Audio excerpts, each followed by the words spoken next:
नमस्ते दोस्तों।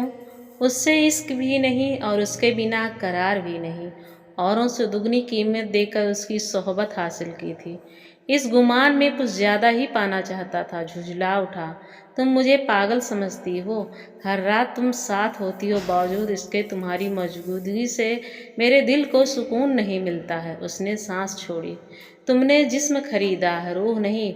तो क्या तुम्हारी रूह के लिए अलग से पान फूल चढ़ाऊं या अलग से कोई चार्ज वसूलती हो? बेशक, रूह को पाने के लिए कुछ तो अलग ही करना पड़ेगा। जहाँ तक चार्ज की बात है, कोई भी कीमत देकर रूह बेच देना घाटे का ही सौदा होता है। वाकई खूब कहा, लेकिन ये घाटा तुम्हारे लिए है, इससे मुझसे मत जोड़ना। मैं जिस धंधे में हूँ वहाँ रूह जैसा कुछ भी नहीं होता, और फिर मैं दुगनी कीमत देता हूँ तो कुछ खास समझता हूँ तुमको। क्या मैं ये आशा ना करूँ कि तुम भी मुझे खास समझो? समझती हूँ ना। तुम मेरे लिए उन 4 दयालु लोगों में से सबसे बड़े दयालु जैसे हो। उनके कारण मैं जिंदा हूँ। कौन 4 दयालु लोग? वही लोग जिनके कारण दिन में फूलों से भरा खूबसूरत बाग रात में वहशत का ठिकाना बन जाता है।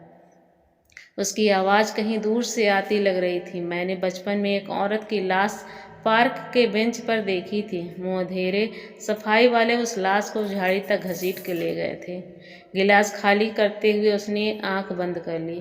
क्या पार्क पड़ता है? सफाई वाले खुश हो गए। बेजान जिस्म किसी के तो काम आया।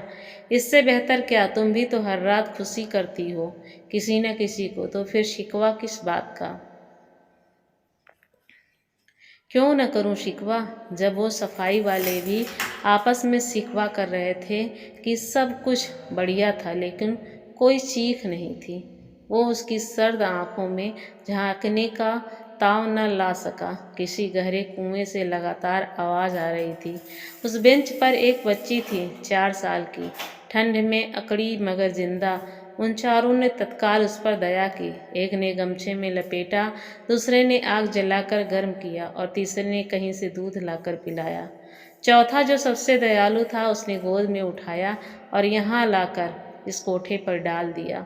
दुनिया में यही एक जगह है जहाँ औरत होने की कीमत नहीं चुकानी पड़ती, बल्कि वसूली जाती है। तुम्हारी सूरत भी बिल्कुल उसी चौथे दयालु आदमी सी लगती है मुझे।